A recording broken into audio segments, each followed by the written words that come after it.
Hi there. In this quick video I'm going to show you how to upgrade to an SSD on a Dell laptop.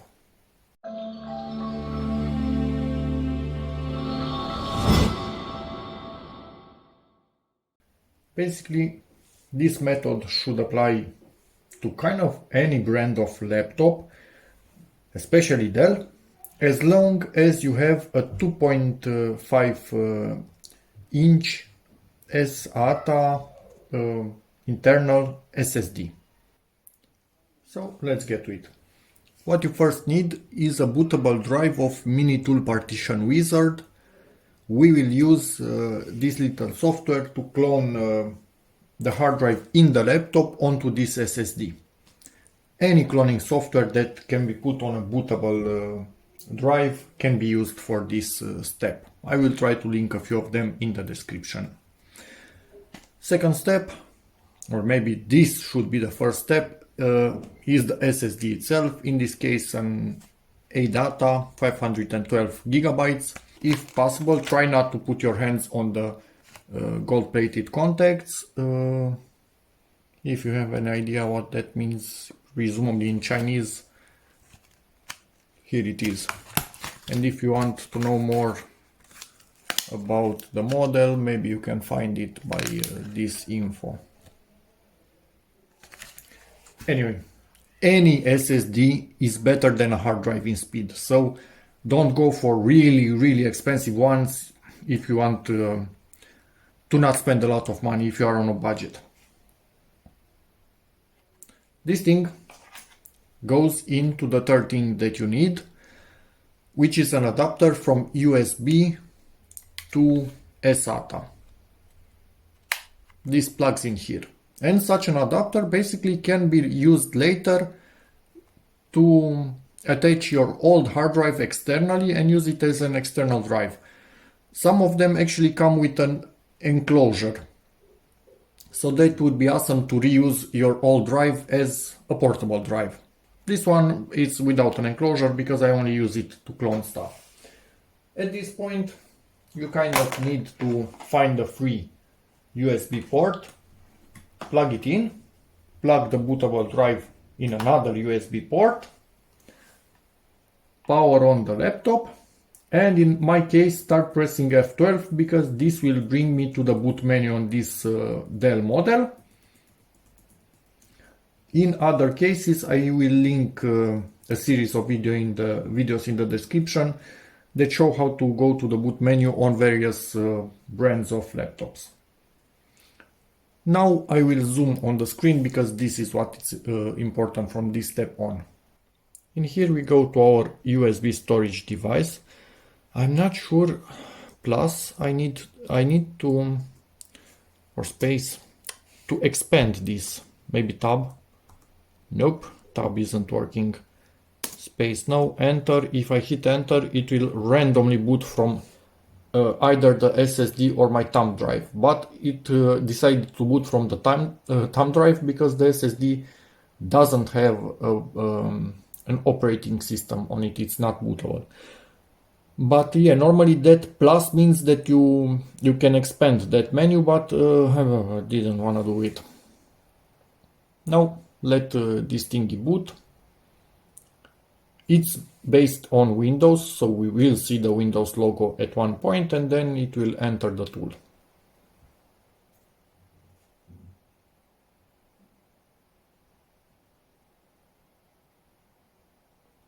And we are entering the tool. For these little menus, just click OK. First one, mini-tool partition wizard. Did I click on it? Okay.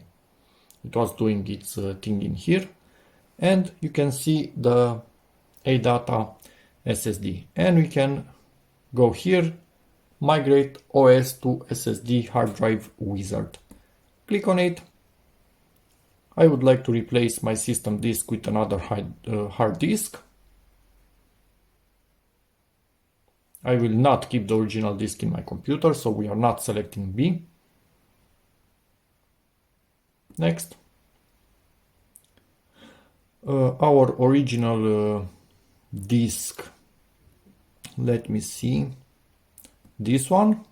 My brain was failing at this moment, sorry about that. So the destination disk, which we are selecting now, will be deleted, obviously, because we will write data to it.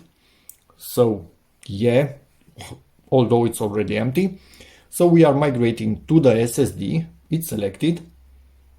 Yeah, I had a brain fart at at that moment. And we can select feed partition to entire disk.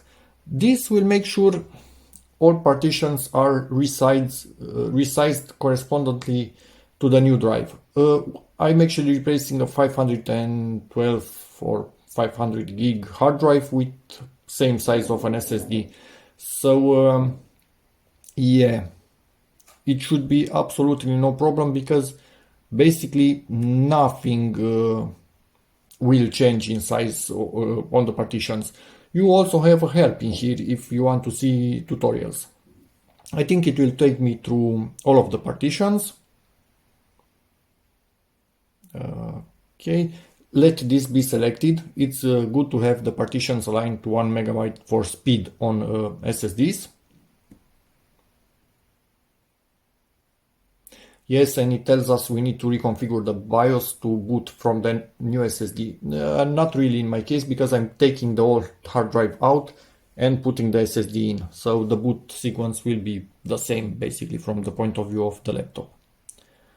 And yeah, kind of finish. And at this point, here we have, come on, it will initiate the disk, copy partitions, all of them, and update boot configuration. It will make the SSD bootable in the end.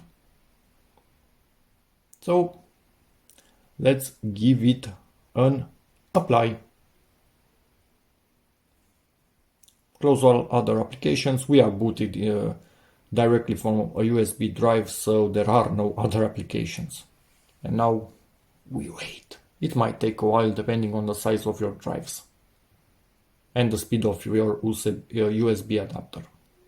Being on a laptop and seeing this will take a good while, I decided to plug in the charger just to make sure it will not power off during this, because I would need to go through all the steps once again from the start. And it's finished. So in theory, at this point we have two identical drives, as you can see here. So basically on the SSD the partitions are a tiny bit bigger, but what I see now, the BitLocker encrypted partition was not copied, so we have only the other ones copied, which for me is not a problem. This one also, it somehow decided to make a bit smaller, so maybe I should have been a bit careful about what resizing it did by itself. But anyway, if this wasn't copied, I can do the copying myself. But this one, from what I can see, where the Windows is installed, is copied. So we should have no issues whatsoever in booting Windows. This I can copy myself directly after I'm booted into Windows. So at this point, basically taking the SSD, putting it inside the laptop, and if I don't find this copied in here, I will put the hard drive from the laptop in here and copy the data by hand. And yes, obviously click on X and quit the program. It might try by itself to actually reboot the laptop. Not sure how this one works. Some programs like this, when you quit them, actually reboot, don't shut down. So be prepared to shut down the laptop yourself. But didn't I click on it? It's asking me. It's great. So I will shut it down, not reboot, because I want to put the SSD inside the laptop now. Next step, remove the battery, make sure you did disconnect also the power, and for this particular model at this point, undo the screws, and I think it only has 2 at the bottom, so we are in a lucky situation Your laptop, if it's a different model, could have way more screws.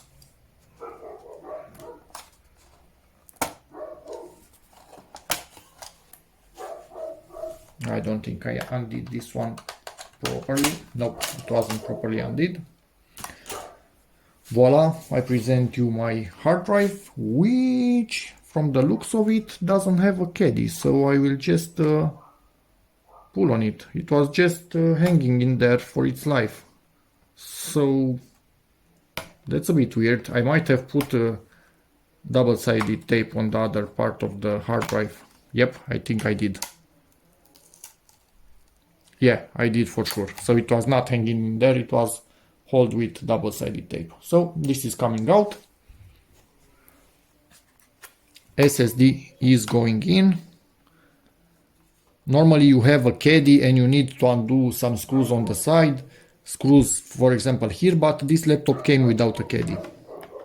So double-sided tape to the rescue, plug it in and lay it flat on the double-sided tape. And from now on it will be an easier job for the double-sided tape because this is much lighter than a hard drive. Next, put this thingy back in place. Make sure it starts to lock. Try not to break any clips, which is quite impossible to do at times.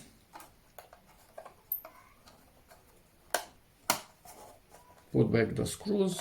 Don't over tighten them. Just make sure they are tight enough to hold everything in place. And we are done. Next, battery goes in. And in theory, lock it in place, the battery. In theory, we turn this around and hope to be able to boot into Windows directly. Let's see how lucky I was with this. Sometimes it simply directly works other times, and it works. So BitLocker will be entered now. And it's directly booting into Windows from the SSD. First time it's booting, it might not go as quick as you are expecting because the battery was removed, so nothing is cached in memory or stuff like this, because many modern laptops actually don't fully shut down. They kind of go to sleep although you tell them to shut down. It's interesting. So yeah, first boot could take longer. Also it will install drivers for the SSD probably. Next boots should be way faster in time. And yes, as you can see here, I don't have that big second partition. So we will go to disk management.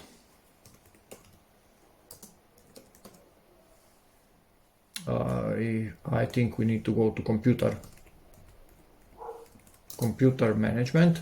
This camera focus. Did you focus on anything? Search for computer management.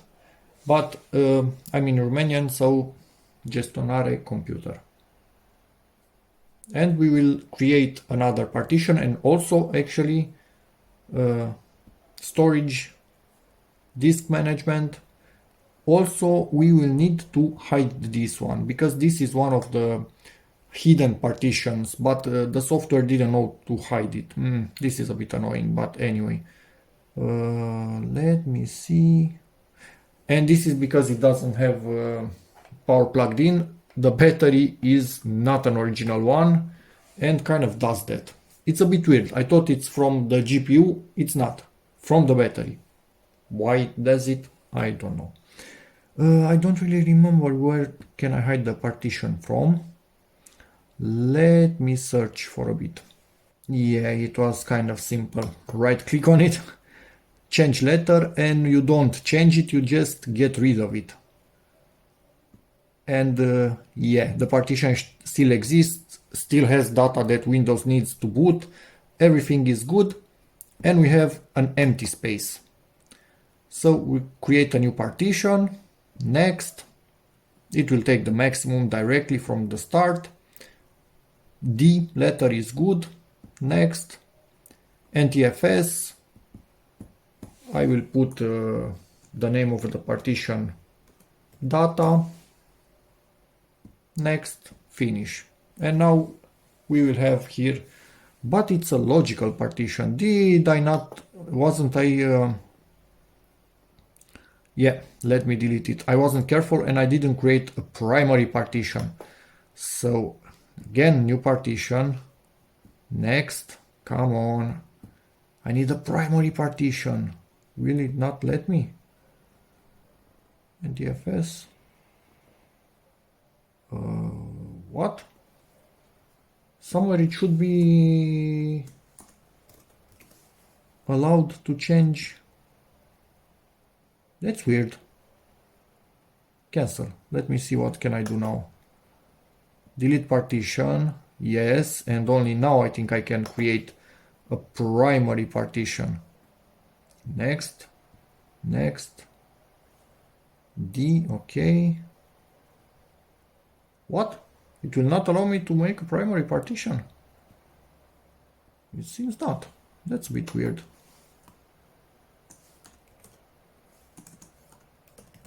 Okay, so it will not be primary, I guess. Anyway, it doesn't really matter if it's logical or primary. Same thing in the end for the end user. And basically, now connect this little guy right here. Any day now.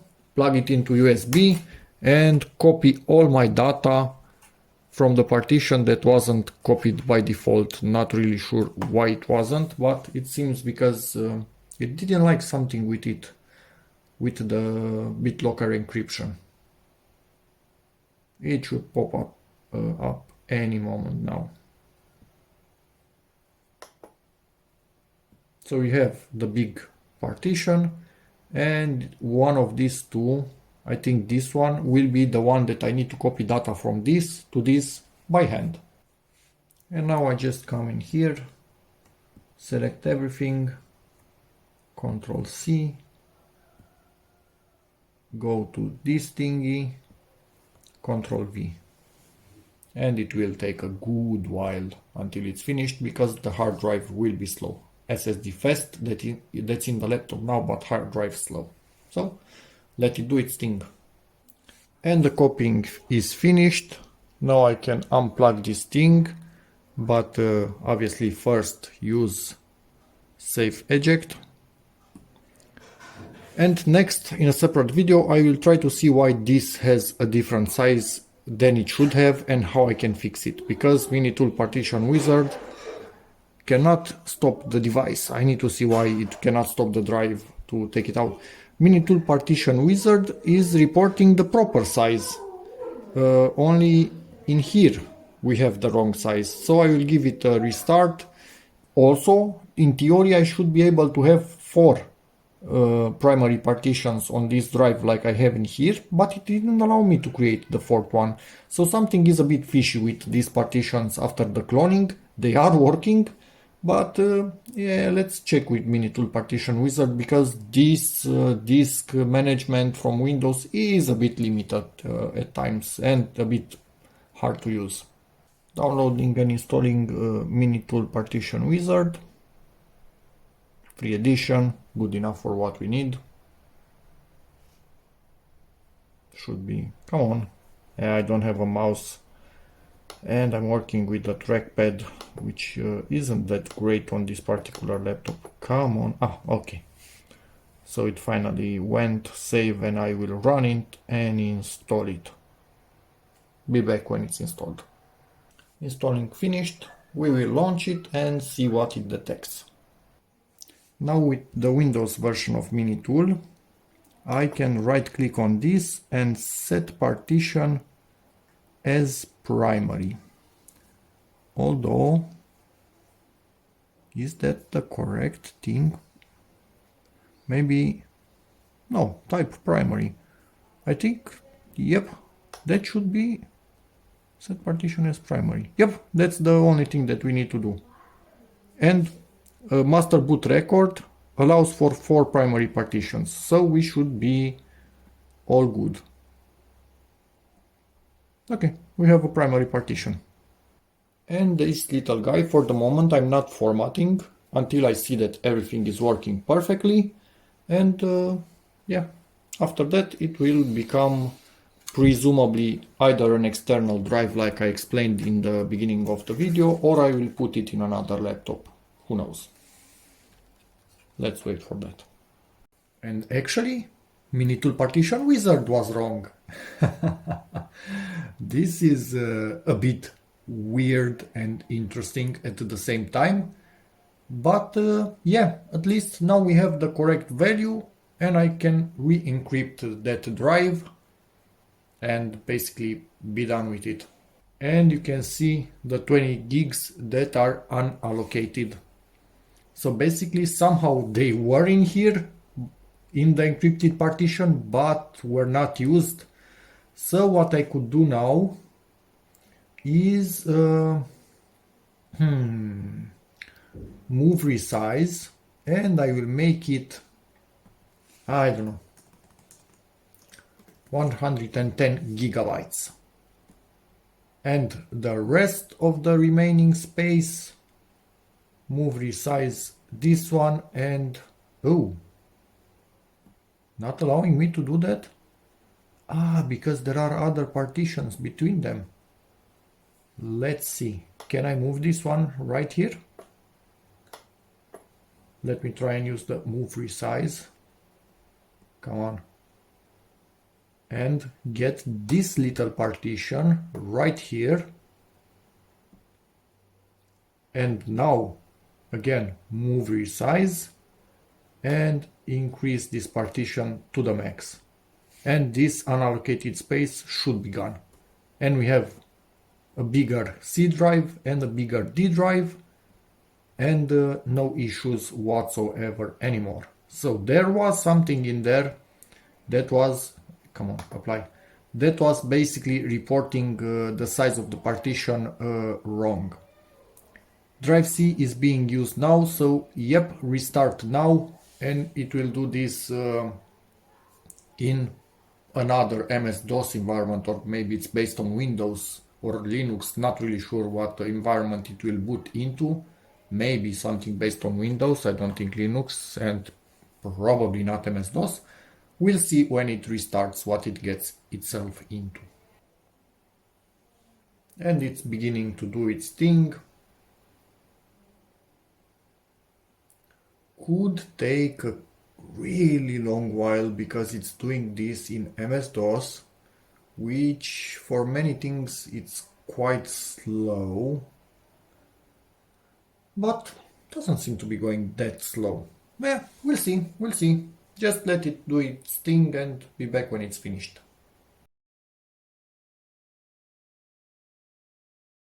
And it finished and seems to be rebooting once again. So hopefully, yeah, it did the other partition. Now normally it should be booting into Windows and all should be good. Let's check. And we are done. So yeah, basically cloning partitions that are encrypted could mess up the size that is displayed. In this case, Windows was displaying the size properly, but disk management in Windows and Minitool Partition Wizard, basically all the partitioning softwares were showing a wrong size. But Windows was displaying the correct size, but then again we had unused space, which about 20 gigabytes that which we got back. So yeah, in the end we are done, and now we can re-enable encryption by activating BitLocker once again. And yeah, with a password, blah blah blah, all the steps. I'm not going to, I could go into that. I can input my password, then it will give me a code that I need to save somewhere, a text file on a USB drive, or print it, or whatever, in case I ever forget the password to not lose my data. And then it will do the encryption itself, and that's about it. So, hope this video helps you, in which case, please give it a like, check out my other videos, and as always, see you in the next one.